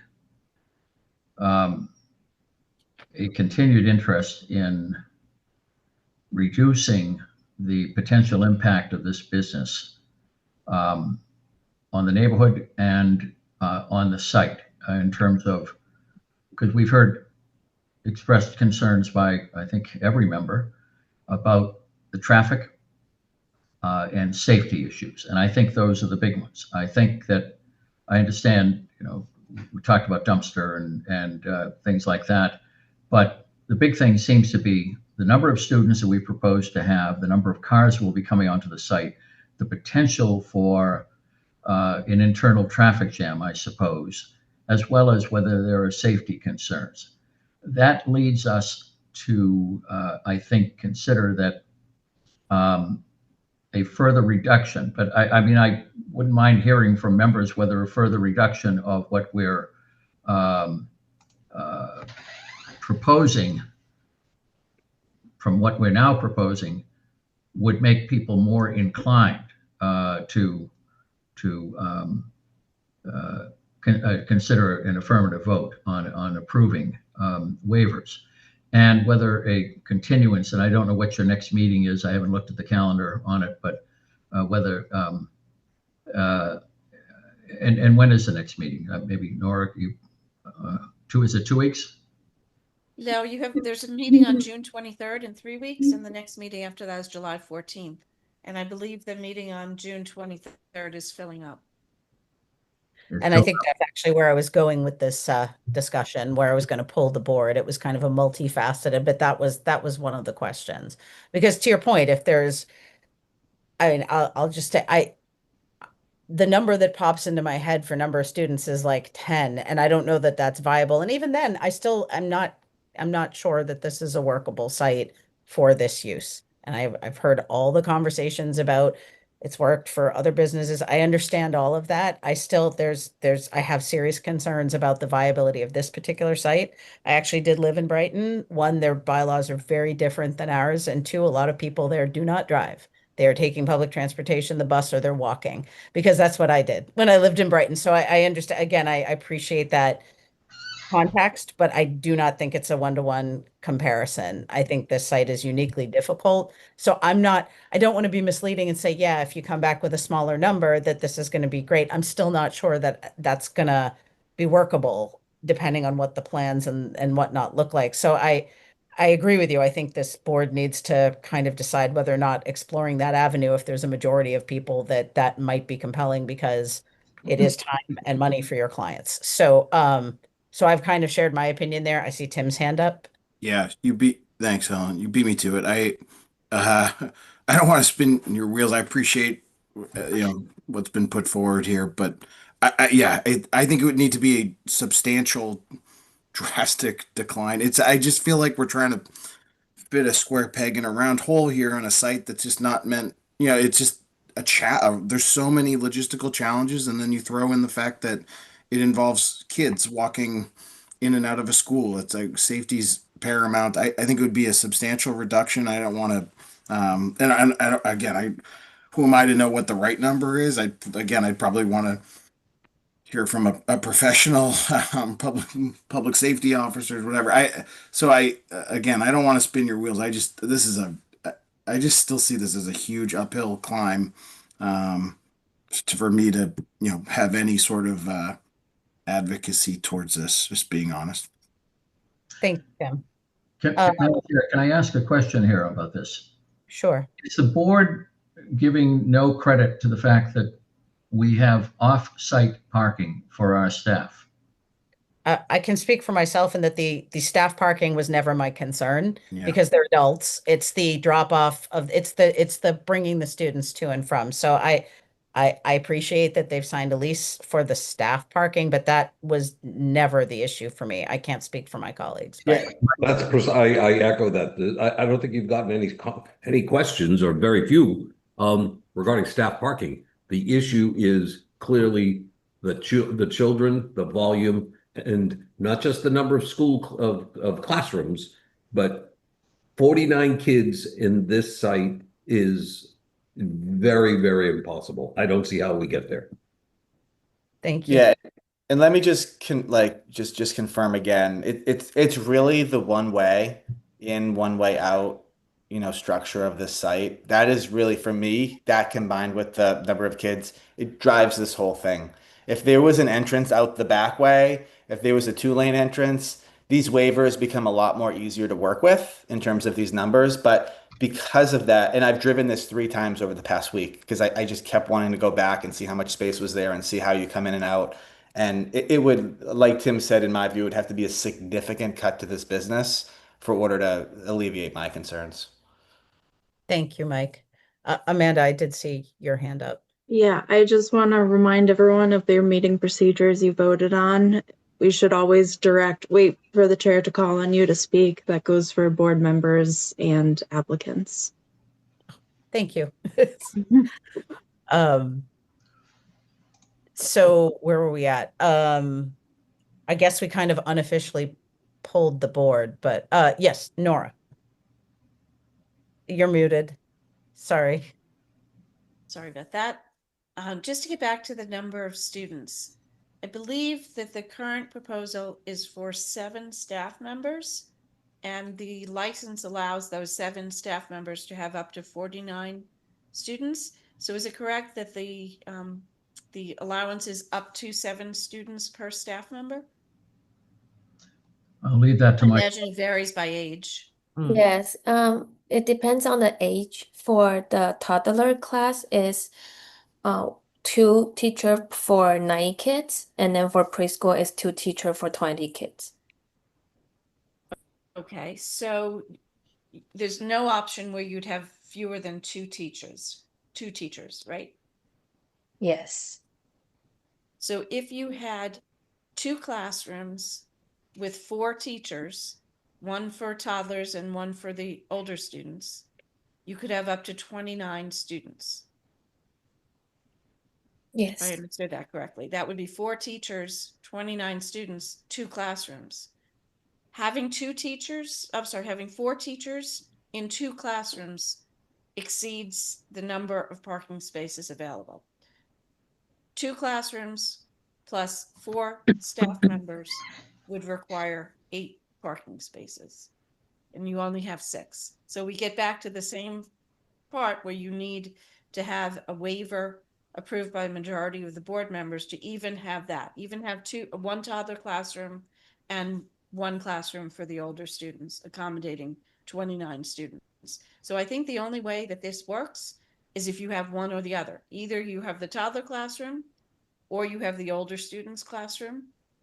And I think that's all you could do within the 6 on-site parking spaces, unless board members are willing to grant a waiver.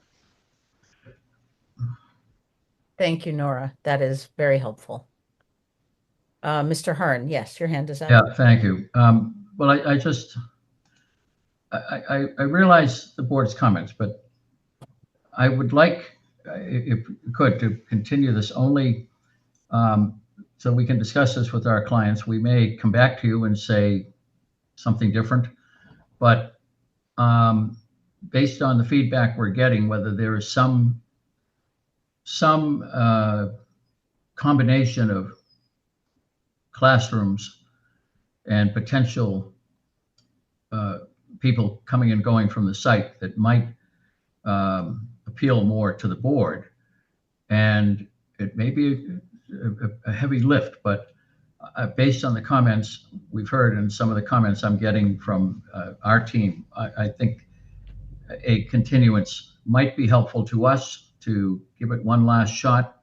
And but the date that would be July 14th. Is that what was said? I think because Yes. the 3 weeks from today is not available. Okay, I'm not familiar with their schedule. I would rather have that continuance now than face what I think is certain execution tonight. And we may live to fight another day. We may not be able to, in the end, we may not be able to satisfy the concerns. But if we sharpen our pencils a little bit, we might come back with something that might appeal to folks. And I would ask for the 14th. I think I'm available. Somebody in my office will be available. I think I am. If we could be on that agenda. And in the meantime, we'll be in touch with staff about where we're going with this and whether we think we can do it. And if it turns out we can't satisfy you, then we just, we would either, have you decide what to do. That'd be up to you, I guess. But we might have a request, we may not. So I would ask for the continuance to July 14th, if that's the next available date. And then we can talk about it with the benefit of the various comments we've heard tonight, some of which were maybe a little bit different from what we heard the last time, but similar vein perhaps, but it gives us something to really think about. So if Madam Chair, that is a request. Nora, is that it's been requested? Is that? So I have a draft motion for continuation. You would need a majority, which tonight that would be 3 members of the board to vote in favor of that continuance. Rather If than that to take motion action passes, tonight. the hearing Okay. can be continued, and if it fails, then you would have to move on to considering the waiver, considering the application and considering closing the hearing. Understood. Thank you. Just one comment I'd like to make. Maybe I'm hearing things differently through a different lens, but my sense is that the comments tonight from the board were actually very much in line with the comments last time. They might have been worded slightly differently, but and I know last time we were discussing a drop-off flow of coming in and turning around and leaving, which I still don't think would be workable. So I appreciate the attempt to try something different, but I think the core concerns have not changed. That it's the one way in and one way out, and that's not, it doesn't meet the definition of an egress or an ingress or whatever from my perspective, or legally, I don't think. But I do think the content and the concern that we've been expressing tonight are actually pretty much the same as what we said last time. So I think that just goes to show that is something that's probably, my sense is that those concerns are pretty uniformly shared amongst the board members and not changing. So just something to keep in mind for the applicants, that those concerns I think are very serious. At least for me, they are. I can't speak for my colleagues, but I heard that these are some very serious concerns about the viability of this particular proposed use. Mike, I saw your hand up. Yeah, I just want to reiterate something Phil said before, is that we can't just rely on hopes. We can't just rely on loose predictions and what we think. We really need to know, like in every 10-minute block, right? Say there's 3 10-minute blocks in a 30-minute window, that there's only going to be 3 or 4 cars coming in and out in that 10-minute block, right? Because it's not just going to take 2 minutes every single time to drop a kid off. We need to be able to see a very detailed map and feel very comfortable that this is going to work day in and day out. And we're not going to wake up one morning and hear about this, big rear end accident right in front of the egress there. So it really needs to be stringent in terms of what we would need to see, I think. And I really have a problem with those 2 parallel spaces, especially since they're right in front of the area where students are supposed to come in and out. And I understand that removing those causes you a problem as far as space that you can put parking spaces in, but for me, those spaces are not viable spaces. Like I don't think that's going to change. My mind isn't going to change on that. Those spaces really, it's tricky to parallel park in general, right in front of the door where the kids are coming in and out. I do not see those spaces. And I understand you don't think that they will be used, but at the end of the day, if they're striped, people can use them. And that concerns me very deeply. So those spaces, I don't those don't make me comfortable. That's just a piece of feedback. If there is more design work, and I'm not sure whether or not that's going to occur, but that is something that I would not feel any better about if that comes back with those parallel spaces. Phil. I was just going to say, certainly willing to, because I like the idea of the entire business and whatnot. But I just hope that you and your clients are hearing this board clearly. I echo what Mike said. I reiterate what we said. I would be willing to support a continuance, but also if you're going to try again, it has to be material change in a real significant way to get this at all, even to remotely consider it. Don't think that a small nudge is going to change the board's sense. It will not change mine. I can't imagine, but I just say I'm open to the 14th to see if there is an option that is doable, but let's not waste our time and do it with realistic views as to what we are giving you feedback on. We appreciate that. Thank you, Phil. Yes, Mr. Hearn. Well, I appreciate Mr. Giordano's comments, and I appreciate what Mr. Darian said a moment ago, that he's asking for some data that would reassure him, perhaps, and maybe others, that this will not be a problem. And I think he suggested a scheduling mandate.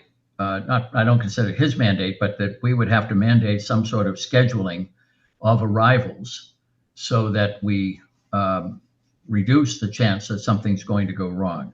And that's one thing we can take back and work on. And if we came back on the 14th of July, we would either be able to present something that would respond to that sufficiently, or and as Mr. Giordano says, it's more than a nudge. It's got to be a material change. We think we've had some material, but there may be room for more material changes sufficient to assuage the concerns you have. So that's why I would ask for the continuance. If we've got two members that have given us particular directions, one a general one a fairly specific one, that not saying that anybody's committing to vote one way or another, but it gives us something to try, and we'd like to try that.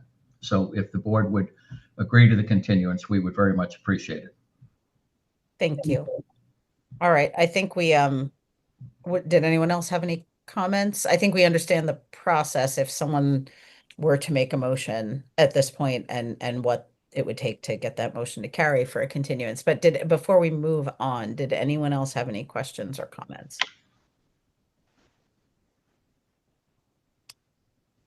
I'm not seeing any, and it's been a minute. I did call for public participation, right? Like we addressed that. We just did not have any. Just want to confirm that before we move on. All right. Then if someone is willing to make a motion. I'll do the motion. I'll make a motion for the continuance. I move that the planning board continue the public hearing for the requested limited environmental impact and design review LEIDR approval for the proposed Foresight Child Care Facility at 260 Washington Street, as described in the incomplete application, therefore submitted to the planning board meeting on Tuesday, July 14, 2026 at 7 p.m. via Zoom, where a Zoom link and associated call-in numbers will be provided on the town's calendar in westwoodma.gov. Second. I have a motion and a second. Any further discussion? Just one final comment for me. I think it's clear, but I do just want to clarify that that I appreciate that we will discuss this again, but how do I phrase this? As Mr. Hearn alluded to, there's no guarantee implied here. And I understand that there's going to be expense and time on the applicant's part, and we appreciate you being willing to entertain this again, but I think we've been clear with our concerns. So I just want to make sure everyone's on the same page there, that those concerns are real. Mike. Yeah, and can I just add, the reference to potentially mandating window times and stuff like that. Again, it's going to be something that would make the board feel extremely comfortable there's not going to be people arriving outside a 10-minute window. Again, doing drop-offs and pickups for the last 10 years, these 10-minute windows in traffic, etc. It is very hard to create something like that. So please keep that in mind. Thank you. I'm going to echo Mike. I would only envision this moving forward in a positive fashion, or being considered in a positive fashion, with an extremely detailed, no generalizations, no extrapolations from history, an extremely detailed support and requirements with mandates for this to possibly work. That is my expectation. And Mr. Hearn, I say this to give you the opportunity, but talk to your clients, because if it is not feasible, save them the expense and save us the time. Don't try to put the square peg into a very tiny round hole. So that's all I say. But you have my support for the continuance, but please hear us very, very clearly. Thank you. Thank you. Yeah, and I think I do want to push the reduction in the number of students. I appreciate the reduction in the classrooms, but I don't know that the classrooms were ever what was troubling me. I think it's the number of students. So as my colleagues have said, I think I will be looking for a significant, and I don't know what that number is, but I appreciate you trying one more time. I think we're all excited about the potential use. I think the issue for all of us is that use at that site. So if there's no further discussion on this motion, I have a motion and a second. Any further discussion? Seeing none, I will take roll call. Mike? Aye. Tim? Aye. Phil? Aye. I vote aye as well. That motion carries. We will see you on July 14th. Thank you. Very much. Good night. Thank you. Thank you. All right. Then our next agenda item was number 4, which I believe we said we were not going to take up this evening, so we can. I will scroll down. Sorry. All right. So our next agenda item that we are going to address is continuation of public hearing for consideration of amendments to various planning board rules, regulations, standards, guidelines, and meeting procedures. That is continued from April 21st, 2026. And tonight we will be talking about automobile parking design standards and traffic study guidelines. Nora, yes. I think we skipped over, I'm sorry, we didn't skip over it. 67 Thatcher Street is after this, but we do have a representative of 67 Thatcher Street here. Oh. So I was wondering if you might want to take that A&R plan out of order before you go to the rules and regulations. I'm amenable to that, particularly since we do have someone here. Any objections, planning board? None. I think it makes sense. All right, then let me redact that. Then we will move on to 67 Thatcher Street, the A&R. Sorry, I'm trying to find well, Nora actually already read it, but consideration of, sorry, I'm still, again, getting used to this new software here. Consideration of endorsement of a proposed approval not required A&R plan for 67 Thatcher Street. All right. Hey, can you hear me? Sorry. Yes, welcome. Perfect, thank you. Alex here from Norwood Engineering on behalf of Barbara Millen, trustee of Millen Living Realty Trust for 67 Thatcher Street.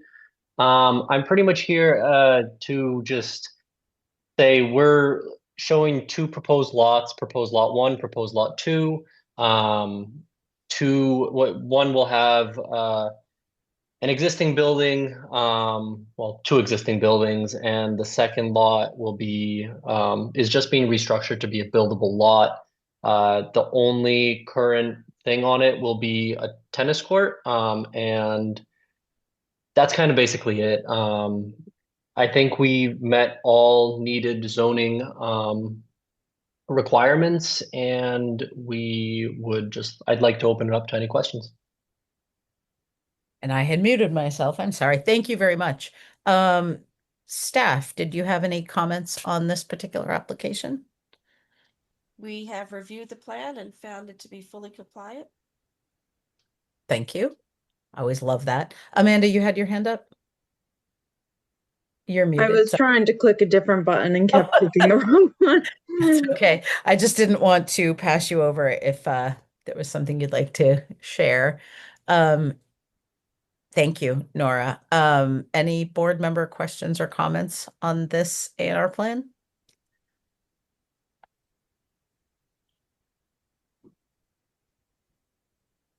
I had none. Thank you. I'm not seeing any hands. I had no questions. My only comment was thank you for submitting such a complete application. We always appreciate that. It makes Sure. our jobs a lot easier. I couldn't have done it without you guys. So we got some comments back and, we addressed those and, it was a good back and forth. And the online system over the last couple of years has been a huge help. So that's been great. Thank you for that feedback. Yeah, I did not have any other questions, comments. And this was, I'm sorry, this is not a public hearing. It's just consideration of endorsement. All right. Well then, if there is no further discussion on this particular issue, I would entertain a motion. I move that the planning board find the approval not required application for 67 Thatcher Street dated May 20, 2026 and revised through May 28, 2026 to be complete, and that the board vote to endorse the submitted plan as not requiring approval under the subdivision control law. Second. I have a motion and a second. Do we have any further discussion? Seeing none, I'll take roll call. Phil. Aye. Tim. Aye. Mike. Aye. I vote aye as well. That motion carries.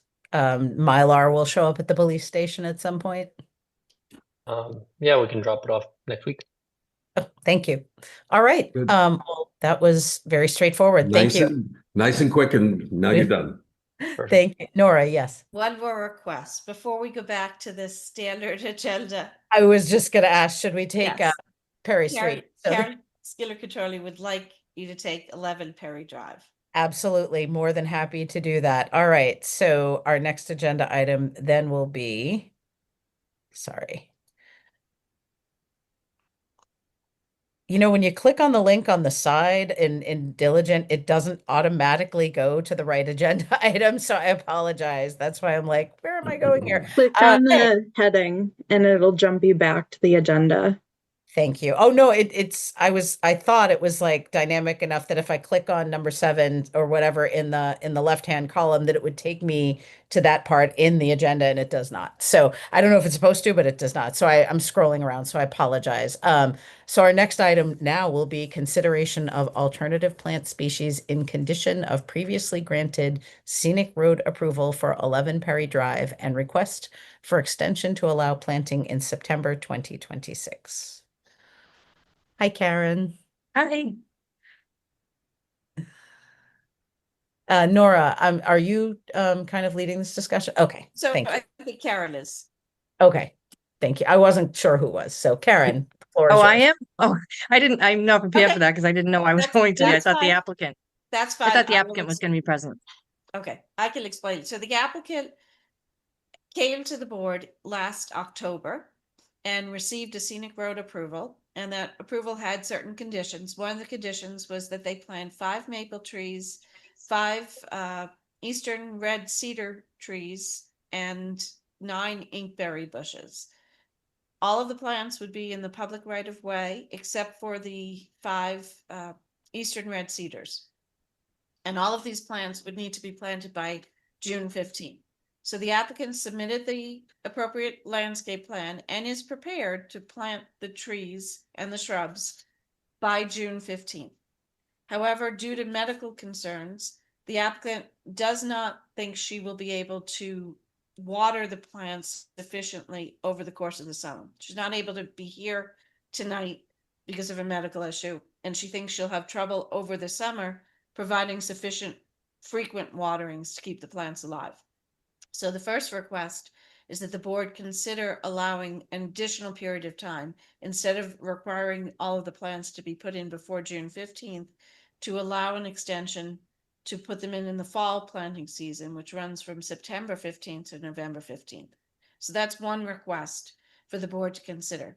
The other requests are for the eastern red cedar, which are shown in these 5 squares on the plan, for those to be replaced with another species that may not be an Eastern Massachusetts native species. The applicant has recommended changing these out to arborvitaes, which are Massachusetts native, but they're native to Western Massachusetts.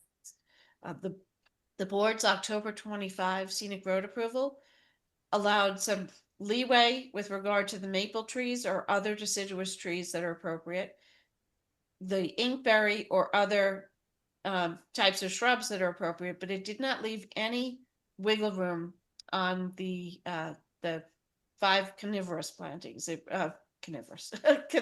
conifer plantings.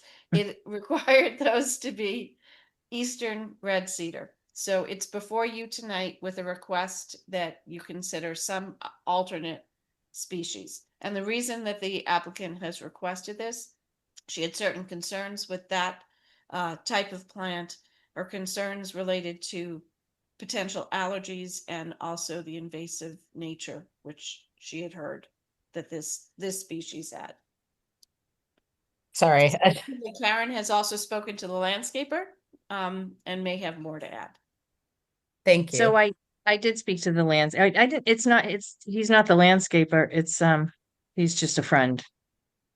So he said whatever the board would like them to replace them with, they're amenable to that. So I did look up a couple of trees that could be used, a balsam fir or a spruce, red or white spruce. So whatever the board thinks, whatever the board would like. I don't know about the allergy issue with the cedar, so. Karen, are you okay with the swapping out with another species? I'm fine with that. Okay, I'll defer to the chair, whose expertise in this area is known far and wide. Oh, you're so kind. The balsam's actually not native to Norfolk County. I mean, they're okay. And what you say, a red or white spruce? I know a blue's native. I don't remember. I'm not a fan of arborvitaes for many reasons, not just because they're not mass natives, but they're really prone to bagworms, which we do have a lot of tent type caterpillars around here. So and part of the reason we like native species is to be, nice to the local wildlife. They're also that you get needle drop in the winter. I have an arborvitae. I'm not a huge fan of it, but it came with the house and it does drop needles in the winter. So as far as being a plant that provides cover, it's not as good as a cedar or a spruce. Red spruce, it looks like it is native to us, probably white spruce too. I'm not sure. I'm not as fond of the spruces as I am of the cedar. Cedars are also really drought resistant and really hardy. That's part of the reason I love them so much. You can do almost anything to them except cut the roots and they won't die. So they're not likely to fall onto a power line. So I kind of like them for that for street adjacent trees. The allergy I've not heard of, and I don't know. I have no idea what the reference to them being invasive is, because like I'm trying to get mine to propagate and they just won't. I would love to see more of them pop up, but I'm probably going to have to buy a few. So I'm not sure what that concern is. Amanda. So I did speak with the property owner yesterday, and she mentioned the invasive thing, and I said, well, it's a native, so that it can't be invasive, and that seemed to address that. Okay. If the board is open to changing the species, from what I understand, the allergy concern is pretty significant. So given that we don't know the specifics of that allergy, maybe giving options might be the easiest path. If the board is even open to allowing a change of the species. The white spruce is not native, sorry. It would have to be a red. So it's either a red spruce or a red cedar, I think, if we're really gonna stick to. I don't know enough about the red spruce. I mean, it is an evergreen. It's probably not a bad tree. I don't know how susceptible to disease it is. Are they going to be required to replant if it gets compromised? So yes, these remember, yeah. plants are in perpetuity. Okay, so that if the red spruce is, if they choose a red spruce, I don't know if that's any better option as far as allergy goes without the context on that, but I mean, I'd be willing to entertain the option of a red spruce because it is a native tree, but I think that would be the only species that I think would actually fit the bill. With the maples, there are a few. She could go sugar, silver, red, but unfortunately with the coniferous trees, it's a little more challenging to find a good native. But that's my thought. I'm sensitive to the allergy issue. So I don't really want to box them into a situation that is going to be really detrimental. But I don't know if the red spruce is less of a trigger, not having the context there, but I think that would be an appropriate option. Let's make sure we give them the scientific name just to make sure they get the right kind of, because I've had people say, oh, that's a red spruce. I'm like, it's actually a Colorado blue. So just to make sure they get the right tree, I'm okay with that if the board members are okay with that and Karen, and we're all in consensus there.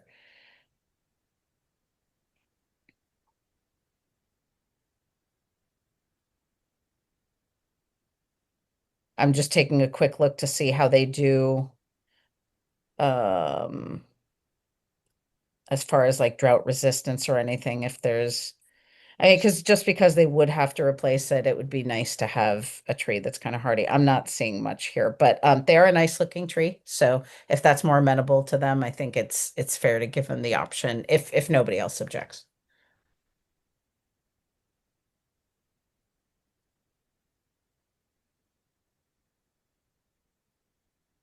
I moved that Sorry.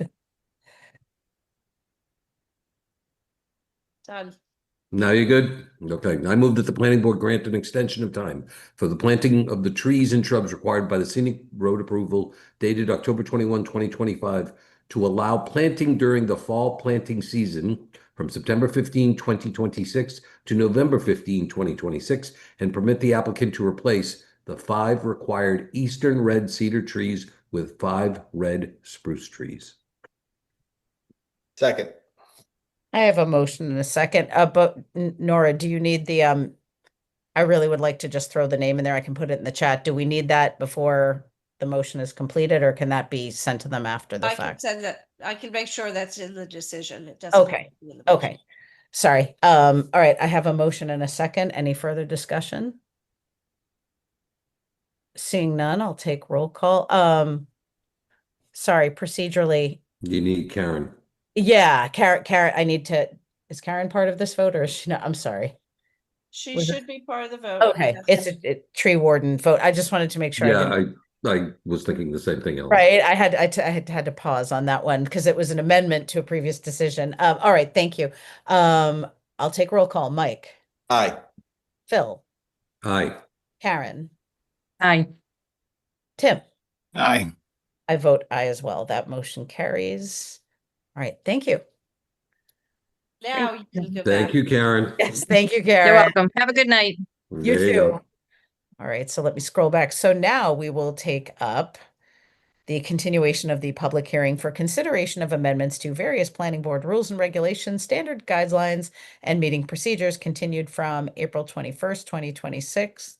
And tonight we will be discussing automobile parking design standards and traffic study guidelines. All right. Did everyone have a chance to review those 2 documents and share any feedback, Nora? I did not hear any comments. I didn't have any, so I didn't have any, so I'm keeping quiet for once. Yeah, I quickly reviewed and didn't see much. I know Maureen's not here, and she's been getting in the weeds on some of these policies, I think. Is this something that is timely, Nora and Madam Chair, or is this something we can wait with for Maureen, or I'm happy either way? I was just curious. That's a good question. Nora? You could continue without voting on these if you chose. You could take this up at June 23rd instead of choosing 2 others to take up at that meeting, and then take up 2 more in July, 2 more in August. So it'll just take a little bit longer. Noreen, not Noreen, Maureen is our scrivener and Yes. finds and cross-references. That's why I was proud of myself. I caught one typo she didn't see last time. Yes, no, she's been excellent, particularly with kind of fresh eyes looking at a lot of these rules and regs. So if folks want to wait to make sure that she's had her chance to review and give input, I'm okay with that. I'm fine going either direction on this.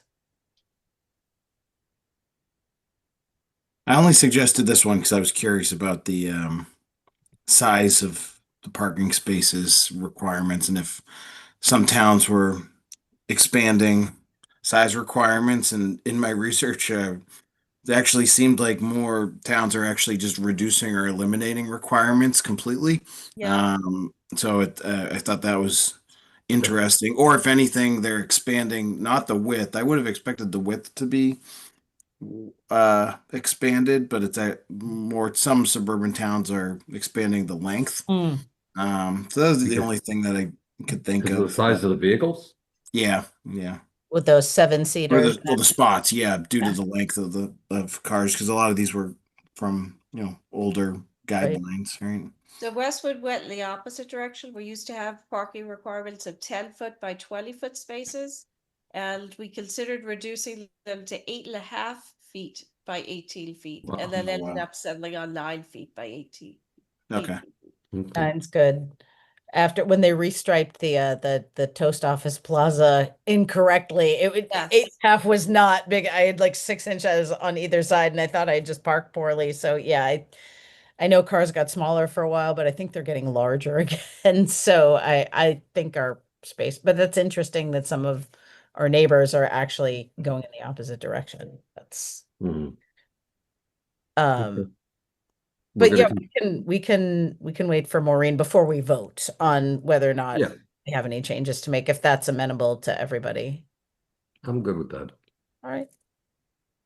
I move that the planning board continue the public hearing for amendments to various planning board rules and regulations, standards, guidelines, and meeting procedures to the planning board meeting, which will be held via Zoom on Tuesday, June 23rd, 2026 at 7 p.m., where a Zoom link and associated call-in numbers will be provided on the town's calendar on the homepage at https://www.townhall.westwood.ma.us/ It's actually a forward slash.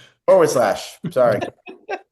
It's not a backslash? Okay. You're saying amend I asked to amend the motion to forward slash, not backslash. / that looks like it's okay. Okay. No, it's not. It's forward. I second it. All right, I have a motion and a second. Is there any further discussion? No. Oh, hold, before we entertain that motion, although we did not, well, Nora, do we continue, we were in the hearing, we did not really have substantial discussion, but I still need to take We public should, comment. yeah, you can take. All right. comment. We'll hold that motion. Then at this time, I would entertain public comment on our discussion on these two particular sets of rules and regulations this evening. If you would like to offer public comment, please either raise your hand or enter your question in the Q&A. We would need your full name and address. Give that a minute. Do we need to then reread the motion, or are we okay? No, you can have the motion on the table. It has yet to be seconded. Thank you. Second. Yes, I do not see any public comments, so I think we can return to the motion. We actually had a slightly amended motion, so And Tim's, somewhat accelerated seconding. yes, we have a motion and a second. Any further discussion? Seeing none, I will take roll call. Phil, Aye. Tim, Aye. Mike. Aye. I vote aye as well. That motion carries, and the public hearing is continued, and we will address those two sets of rules and regs at our next meeting. We have not chosen additional ones. All right, our next agenda item is review of draft meeting minutes from May 19th, 2026. Did everyone get a chance to review the minutes, and did anyone have any additions or comments to make on the minutes? No comments. No comments. Great. Yes, I had nothing to add or change. All right, then I would entertain a motion.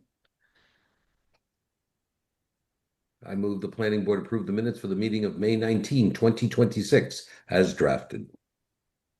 Second. I have a motion and a second. Any further discussion? Seeing none, I'll take roll call. Tim, Aye. Mike, Aye. Phil? Aye. I vote aye as well. That motion carries. All right. Our next agenda item is updates from agency and committee representatives. Has anyone attended any meetings that they would like to report out on?